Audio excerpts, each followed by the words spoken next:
Jurnalis perempuan sangat beresiko terhadap kekerasan seksual dan verbal ketika dia turun ke lapangan. Dia harus memiliki bekal. Kasavela Talks, ruang diskusi dan inspirasi.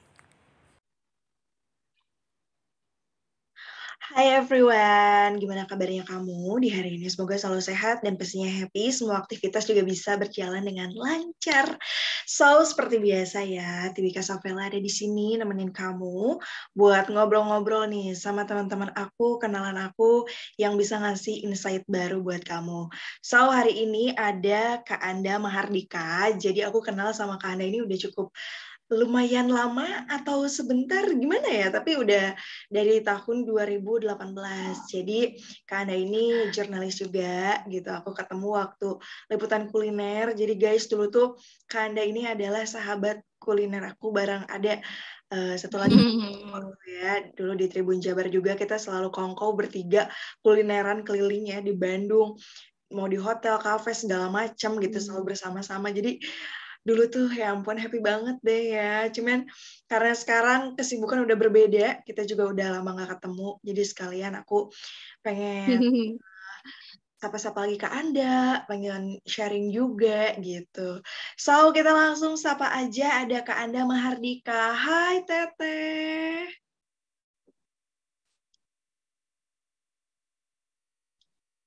Halo, apa kabar Tiwi dan pendengar Kasavela Talk?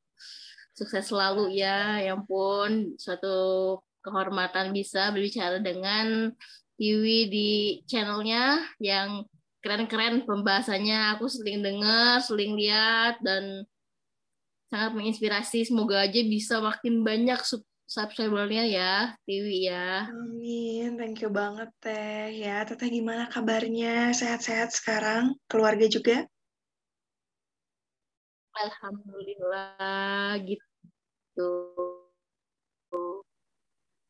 Iya, siap Alhamdulillah nih. liputan masih ya banyak hal-hal yang baru didapat. Jadi memang masih aktif liputan ya kita, cuman meskipun udah nggak sering bareng lagi. Nah, kali ini aku kan kemarin juga sempat ngobrol-ngobrol sama Kak Anda. Jadi Kak Anda ini lagi sibuk juga nih di kegiatan organisasi wartawan ya, sempat juga ikut penelitian-penelitian dan sebagainya. Nah, dengar-dengar kemarin Kak Anda ini juga lagi bahas tentang kekerasan seksual yang sering dialami oleh jurnalis perempuan. Wah, ini judulnya keren banget ya guys. Kayaknya bikin penasaran juga gitu ya. Ada apa sebenarnya? Gitu. Mungkin Teteh boleh cerita dulu dong Teh. Ini latar belakangnya tentang kekerasan seksual yang sering terjadi sama jurnalis perempuan ini tuh gimana gitu? Ngebahas tentang apa namanya jurnalis ya. Kita tahu profesi jurnalis itu sensitif banget dan memang sangat beresiko. Kita yang mungkin kalau orang awam lihat jurnalis itu lihatnya tuh ada di demo, ada di mungkin kalau di negara perang, perang juga gitu. Bahkan di antara perdebatan antara politik yang perang dingin pun jurnalis itu memang ada di tengah-tengah itu. Nah, sekarang kita balik lagi tentang jurnalis perempuan. Jurnalis perempuan itu kan kita selalu disebutnya beresiko terhadap kekerasan seksual tuh ketika dia berhadapan dengan narasumber ataupun juga dengan pelecehan. Itu kita bagi juga bukan hanya pelecehan seksual, tapi kita sebut kekerasan seksual, tapi kekerasan secara verbal. Jadi beresiko jenis perempuan sangat beresiko terhadap kekerasan seksual dan verbal ketika dia turun ke lapangan. Dia harus memiliki bekal yang apa namanya bagus. Salah satunya adalah dia harus paham dengan hukum sama hak mereka untuk apa? Terutama jurnalis perempuan. Jurnalis perempuan sangat berhak untuk mengadukan jika ada mungkin narasumbernya yang mengatakan hal tidak sopan ada ketika dia sedang bekerja harus berhadapan dengan orang-orang yang ya beresiko gitu, beresiko dia akan mengalami kekerasan seksual. Jadi jurnalis perempuan harus tahu akan hal itu. Mungkin terdengar sepele kalau misalkan jadi bisa seperti diejek, kamu misalkan enggak, itu mungkin terdengarnya bercanda ya awalnya. Itu kamu kok besar ya? Itu menurut Tiwi itu termasuk pelecehan seksual nggak sih? Kalau menurut aku iya sih, itu Gitu. secara verbal ya. Jadi kan kekerasan itu nggak cuman ke fisik, tapi juga ada mental gitu. Dan ya aku juga pernah mengalami, tapi bukan dalam konteks sebagai jurnalis ya, dalam kehidupan sehari-hari bergaul, dan pernah menerima hal seperti itu pun rasanya nggak nyaman karena serasa direndahkan dan diobjektifikasi secara seksual gitu. Nah, betul, objek. Jadi objek kan. Nah, sebenarnya Tiwi sebagai jurnalis atau misalkan sebagai wartawan itu ketika terjun ke lapangan itu memilih hak untuk berbicara. Kalau saya mengalami hal seperti ini, baik itu dari mungkin sesama jurnalis sama wartawan atau mungkin sesama dengan narasumber, itu sangat berhak untuk berbicara, untuk jangan macam-macam dong, saya ini kerja, saya butuh. Jadi Tiwi memiliki hak, atau misalkan siapapun wanita jurnalis yang mendengarkan pembahasan ini sangat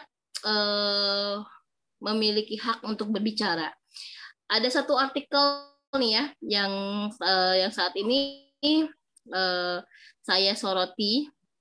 Kebetulan ini merupakan artikel yang tentang pelecehan seksual salah seorang jurnalis perempuan, yaitu dia tuh mantan wartawan Geotimes. Jadi mungkin bisa dilihat kali ya.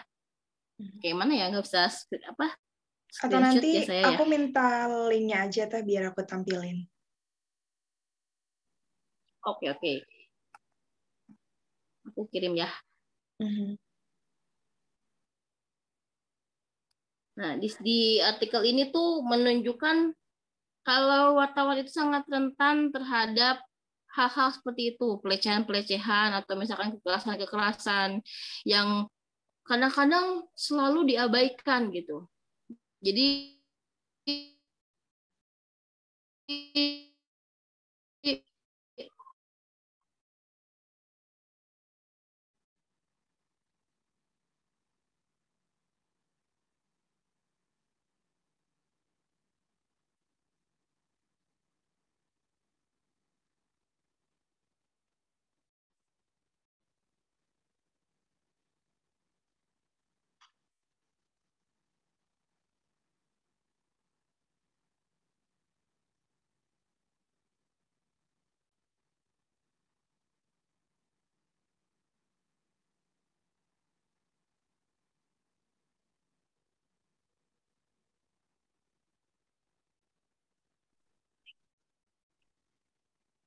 Oke.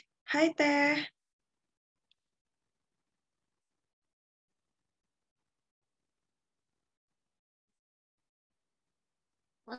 kalau aku ketenang ya.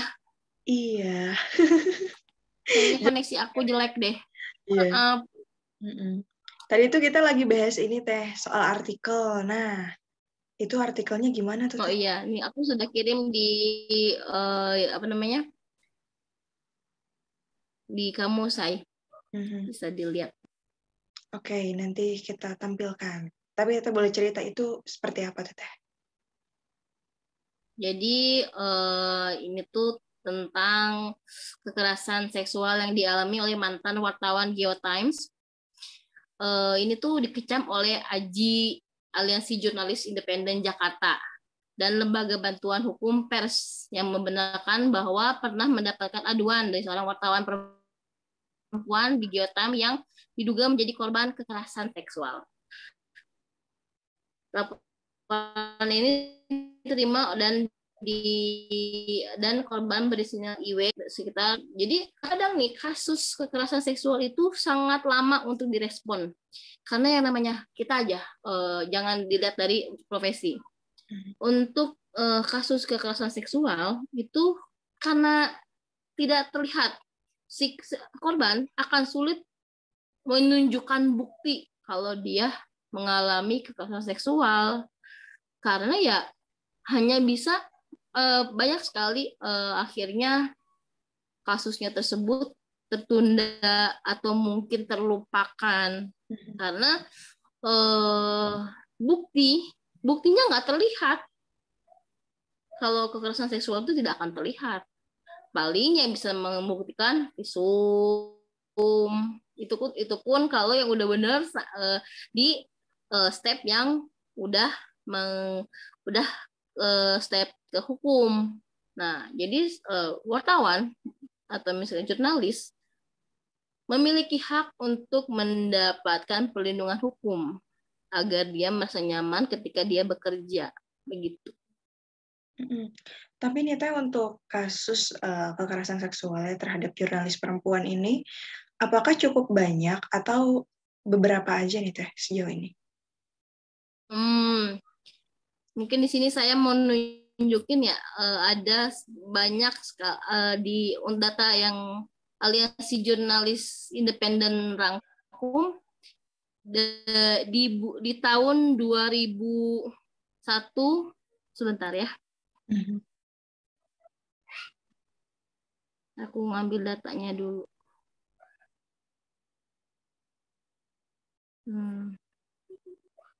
Bentar, aku agak lama.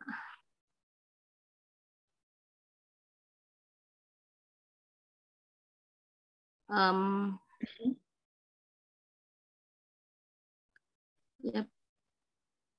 Jadi data yang kami dapat ya dari AJI sendiri sudah ada puluhan kasus kekerasan seksual yang sudah diambil,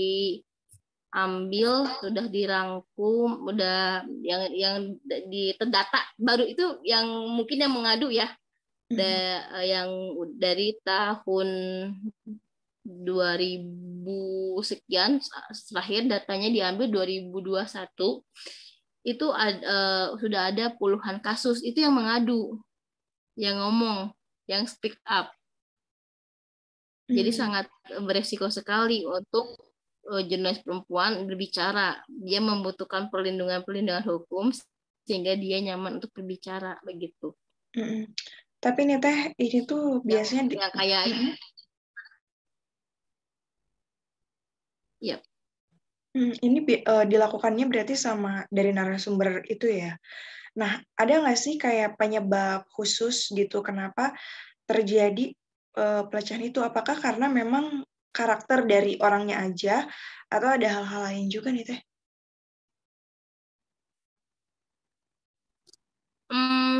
Yang kami dapat itu rata-rata dari narsum, dari sesama wartawan.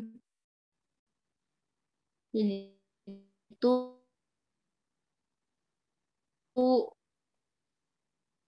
apa namanya, dari hanya juga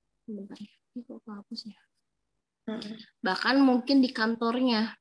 Nah, salah satunya adalah yang dialami oleh wartawan ini itu dari kantornya, kalau tidak salah kami ini yang apa namanya saya lihat, saya amati dari kantornya juga atau dari narasumbernya juga.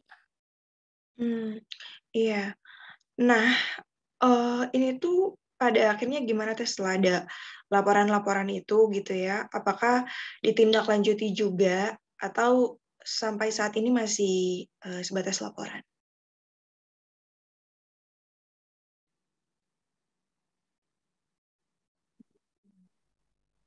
Ya, untuk kasus kekerasan seksual itu memang alot ya.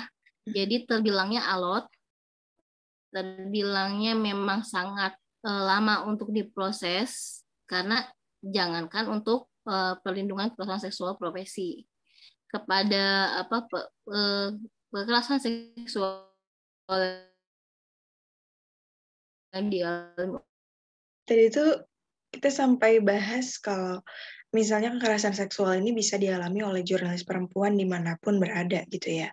Dan memang cukup alot juga untuk prosesnya seperti itu. Nah, terus menurut Teteh ya, adanya kekerasan seksual ini baik secara verbal atau fisik, ini karena ketidaktahuan kesadaran terhadap faktor kekerasan seksual itu atau gimana nih dari lingkungannya? Kurang tereducate gitu kalau ini tuh salah atau memang gimana gitu Teh?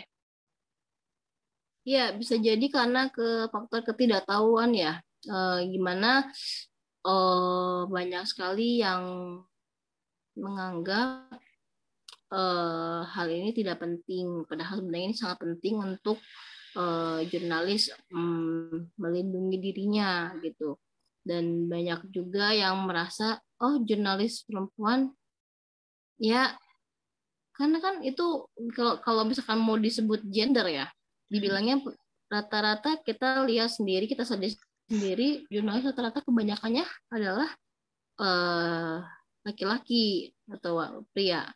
Padahal semua memiliki hak untuk namanya menuntut haknya sebagai jurnalis. Jadi jenis perempuan itu memang harus dilindungi dan dia harus dihargai bahwa dia bisa berkarya begitu. Jadi apa ya?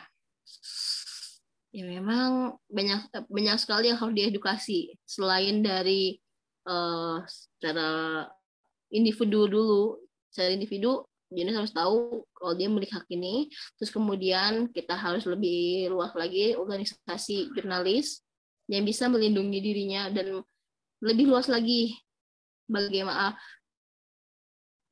sumber untuk tetap menjaga harga diri atau menjaga nama baik jurnalis yang berhadapan dengan dia gitu. Iya. Nah, kalau sebagai jurnalis nih Teh, apa dong yang harus kita lakukan supaya juga bisa aman-aman gitu Teh dari hal-hal seperti itu? Jangan takut untuk melangkah dan harus memiliki landasan agar bisa tetap jenis tetap harus bekerja. Perempuan harus punya berkarya, jenis perempuan harus bisa lebih berkembang karena di AJI sendiri jurnalis perempuan itu memang benar-benar dihargai, apalagi dia yang mau berbicara, mau untuk berkembang. Nah, apalagi berbicara untuk melindungi hak dia, begitu. Jadi jangan takut. Tetap jangan takut untuk berkarya. Dia harus landasannya dia mengetahui haknya dia dan dia harus bisa memahami hak dia sebagai jurnalis perempuan itu apa. Iya, tapi Teteh pernah nggak sih mendengar atau kenal? Sebenarnya semua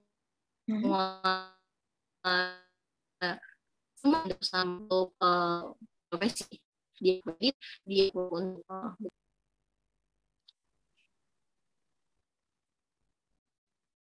Iya.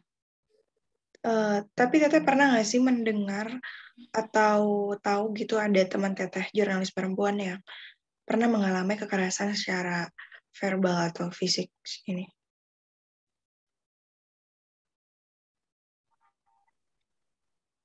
Pengalaman pernah, saya waktu itu pernah berbicara dengan salah satu wartawan di daerah, itu perempuan, itu dia mengalami kekerasan verbal, tapi memang mengarahnya ke seksualitas. Jadi kayak misalkan dia kan namanya wartawan baru gitu ya. Wartawan tersebut ibaratnya berteman dengan siapa gitu, dia ingin mendapatkan banyak ilmu sehingga banyak tahu suatu ketika sesama rekannya ya kayak mungkin kedengarannya bercanda, tapi kata-kata yang dia dapetin kayak misalkan diajak maaf tidur bareng di hotel kayak gitu, itu sebenarnya sama jadi ada kayak senior sama yang baru gitu. Jadi dia kebingungan, dia nggak nyaman, kenapa gue kayak gini sih sama, dan itu tuh apa namanya, miris ya, dia nggak bisa bergerak, dia nggak tahu karena dia tidak tahu hak dia apa, akhirnya dia hanya bisa diam, terus dia kayak kurang produktivitas dan tidak nyaman ya itu karena dia tidak mengetahui. Kalau dia mengetahui dia bisa bicara, pasti dia akan mengadu kepada jurnalis profesi organisasi profesi, baik itu mungkin dari AJI sendiri membuka aduan-aduan gitu, kita bisa sharing-sharing bareng gitu untuk jurnalis yang memang perlu mendapat pendampingan hukum ketika dia dilecehkan, karena kami juga memiliki inisiatif untuk mendata seberapa banyak jurnalis perempuan yang beresiko menghadapi kekerasan seksual baik itu verbal maupun secara langsung begitu. Jadi memang kadangkala tapi memang susah sih ya Teh ya kalau udah berbicara bagaimana kita harus bersikap. Karena kayak kita misalnya lagi jalan ada yang kiu-kiu atau apa gitu. Itu aja kita sebenarnya marah pengen bicara tapi serba salah gitu kan. Bingung juga gitu. Antara takut dan lain sebagainya ya.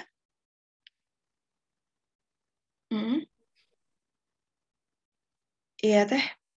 Ini sayang kok putus-putus ya suaramu, maaf di aku. Oke, kalau sekarang udah aman ya?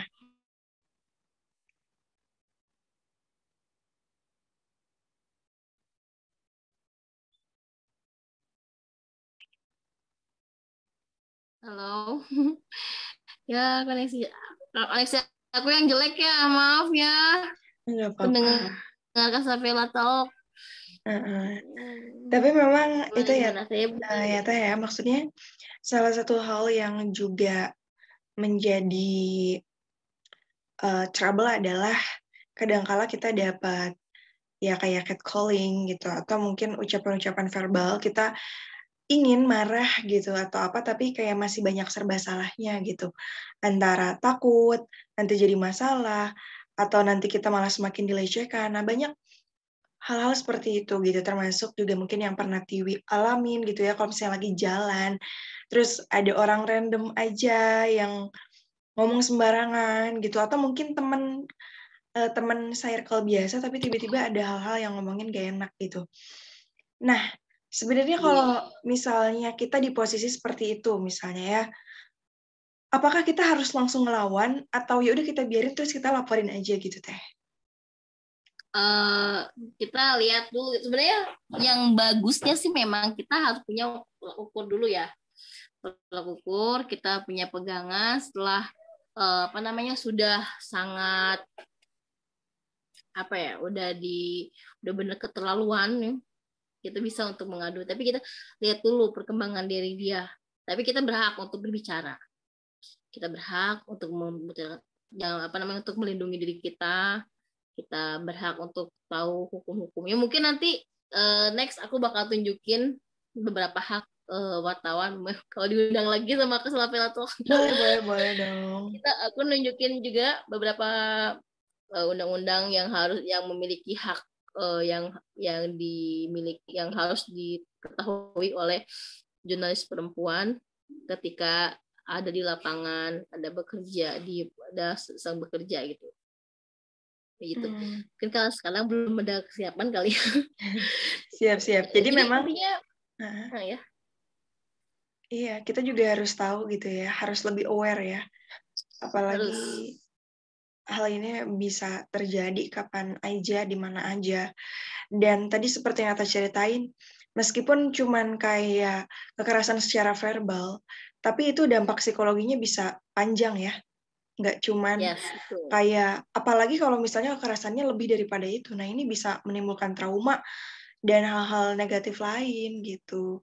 Jadi please lah ya, kita harus lebih saling menghargai dan ya menghormati satu sama yang lain. Itu ada yang mau disampaikan juga nggak nih buat para jurnalis perempuan atau buat masyarakat juga nih secara umum ya gitu, supaya tidak menjadi pelaku dan menjadi korban gitu. Betul. Jadi untuk yang masyarakat umum juga, semua atau misalkan profesi manapun, kalian berhak mendapatkan perlindungan. Yang sekarang kotak kita adalah kan jurnalis. Jadi karena profesi jurnalis sangat beresiko, apalagi perempuan sendiri memiliki hak-hak sendiri untuk bisa mendapatkan perlindungan. Dan mungkin nggak hanya saya aja, mungkin benar kayak kata Tiwi tadi, Tiwi pernah ngalamin, saya pernah ngalamin, dan stop untuk menghargai apapun profesi kita, untuk menghargai wanita yang sedang berkarir, terutama jurnalis, karena jurnalis itu harus memiliki peran penting di ranah kehidupan. Dia menyampaikan, dia memiliki sifat yang manusiawi juga, sehingga please untuk menghargai jurnalis, terutama jurnalis perempuan, begitu. Siap, makasih banyak Teteh ya sudah memberikan informasi. Kita juga jadi aware gitu, jadi sadar, oh ternyata ada ya kekerasan terhadap jurnalis dan rentan juga ini jurnalis perempuan terhadap kekerasan seksual itu. Jadi kita juga harus tahu payung hukumnya seperti apa supaya bisa lebih bijak juga dalam bersikap ya. Karena Tiwi juga belum tahu nih Teh kalau Teteh nggak cerita. Jadi Tiwi itu berhak ngomong untuk berbicara mungkin ke organisasi untuk bagaimana payung hukum yang haknya Tiwi sebagai jurnalis apa sih aku tuh, sampai agar walaupun aku mengalami hal seperti itu, aku bisa berbicara gitu, karena aku memiliki payung hukum gitu, sehingga kita nyaman ketika kita bekerja gitu. Nah, benar banget. Itu dia Teh ya, yang memang harus menjadi bekal, bukan hanya para jurnalis, tapi kayaknya perempuan-perempuan di seluruh dunia ini juga harus ngeh gitu sama hukum-hukum yang berkaitan hal itu. Jadi ketika kita udah tahu ada orang yang seperti itu, kita bisa melawannya. Nah, benar banget Teh. Terima kasih banyak loh Teteh atas pencerahannya ya, luar biasa. Semoga juga memang ke depannya dari kasus-kasus seperti ini bisa terus berkurang, kesadaran orang juga semakin tinggi ya terhadap penghargaan kepada orang lain gitu, dan tahu kalau hal yang kadang dianggap cuman bercanda doang kok itu tuh ternyata sangat salah dan bisa menimbulkan hal yang berdampak buruk pada orang lain. Terutama pada psikologi perempuan sendiri, sama mental juga sangat berpengaruh sehingga mengakibatkan trauma yang berat. Iya. Dan nggak bisa disepelekan juga. Siap ya, jangan menyepelekan apapun gitu ya, termasuk ya hal tersebut. Makasih banyak Teteh, sehat terus, lancar terus. Nanti kita bakal ngobrol-ngobrol lagi lah ya Teh ya tentang banyak hal. Maaf ya Idi, aduh aku bolak-balik keluar dari Casabella Talk. Semoga aja bermanfaat informasi yang saya kasih. Iya, bermanfaat banget loh Teh. Pokoknya keren lah ya buat Teteh ya. Meskipun sibuk masih terus belajar dan terus mengeksplor hal-hal yang baru. Hal ini juga nih aku harus belajar dari Teteh ya. Dan juga harus selalu ketemu hal-hal baru ya. Iya Teh, makasih banyak Teteh, sehat terus. Salam buat keluarga. Semoga kapan kita bisa meet lagi. Dan teman-teman, itu dia Kasavela Talks kali ini. Makasih banyak yang udah nonton. Juga jangan lupa like, subscribe, comment, and share. Dan see you again nanti di next Kasavela Talks, karena aku bakal ngajakin teman-teman aku yang bisa ngasih insight baru yang positif buat kamu. See you and bye.